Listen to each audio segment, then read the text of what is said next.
வா.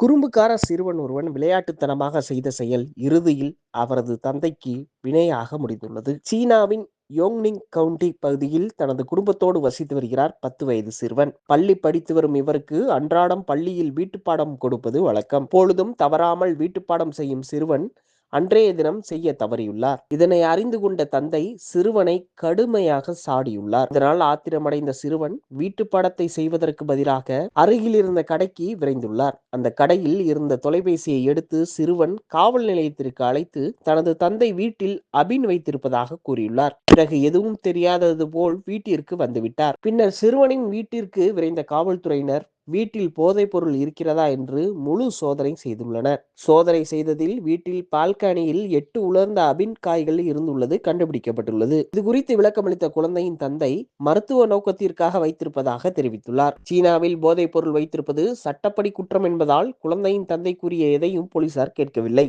குழந்தையின் தந்தையையும் போதைப்பொருள் தடுப்பு பிரிவினரிடம் ஒப்படைத்தனர் சோதனை மேற்கொண்ட காவல்துறையினர். இந்த சம்பவம் தற்போது பேசுபொருளாக மாறியுள்ளது. மேலும் சிறுவனின் தற்போதைய நிலை என்ன என்பது குறித்த எந்த தகவலும் கிடைக்கப்பெறவில்லை.